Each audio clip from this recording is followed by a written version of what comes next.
kii loo yaqaanay Jabalat ibn Layhan xilligii Umar ibn al-Khattab ayuu soo islaamay wuxuu ahaa boqoradii qabiilkii Ghassan loo yaqaanay markuu soo islaamay ayaa Umar ibn al-Khattab loo soo sheegay waxa la yiri boqorkii Ghassan Jabalat ibn Layhan oo soo islaamay oo wafdi wata baa kugu soo socda magaaladii Madiina dadkii joogay banaanka isugu soo baxeen boqorka soo islaamay baa la soo dhaweeyay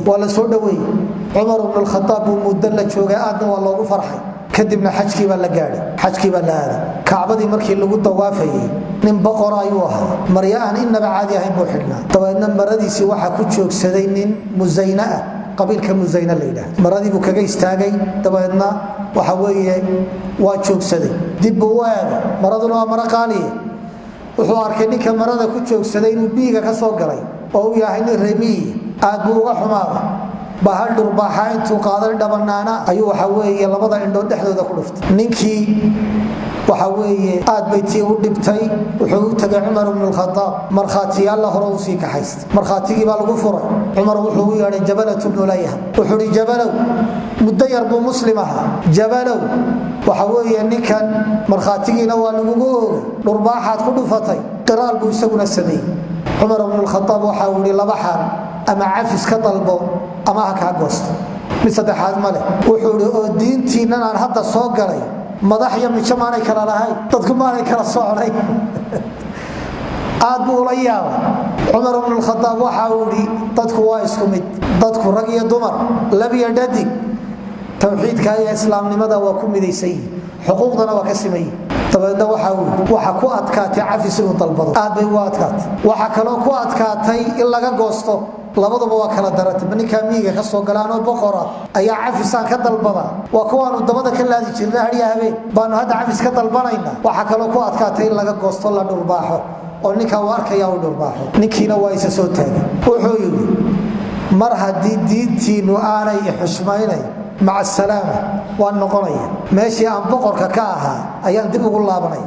ديتنا واسكجتني علم بدن مرة وأن هذا صون إسلامي عمر بن الخطاب وحاول كو جواب دين تهدات كلا وتنا قرطا لقول دارينيا من بدل دينه فاقتلوه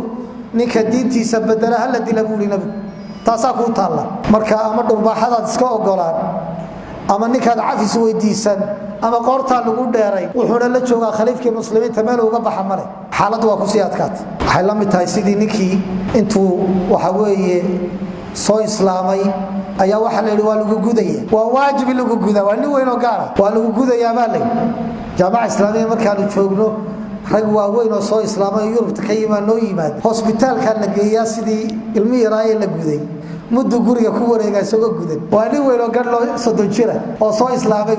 waxa la yiraahdo lagu gudaya tabaadna waxa ku adkaanaysay ninka weyn ee madaxda ah in waxa weeye la yiraahdo xubintaadii baa la isugu tagayaayo madaxa laga jaraya tabaadna wuxuu yiraahdaa warbaya iga wallahi ilaa la guday bay waa waajib waa diinta islaamku waa waajibinaysa waliba adigu nin baata tabaadna wuxuu yiraahdaa warda diinta mooskaga laabanay meelaan la igu guday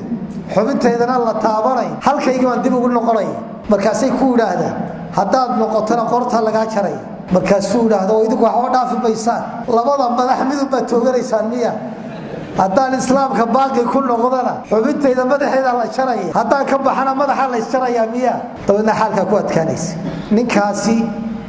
xaalkii intuu ku adkaaday ayuu Umar bal saddexdaas ana soo kala dooranaya ilaa cawah laysi waa soo tashaday habeenkii markii la seexday uu guday wadankiisii meeshuu madaxda ahaa ku noqday kristaan buu dib ugu laabtay diintii islaamkana waa ka baxay bari dambaa la booqday dad muslimiintii kamid ah booqday aadna waa u daneynay waa Umar ibn al-Khattab warkiisa yaa haya muslimiinta warkooda yaa haya ilaa intii uu la joogay buu wax dhadhamiyay macaankii islaamka dhurbaaxa meesha ka soo kaxaysa dabadeedna rag baa u yimi ولوغا شيكي عمر بن الخطاب مسلمين تحالكودا رجي وعسمي انتو سميي وي شيكيستين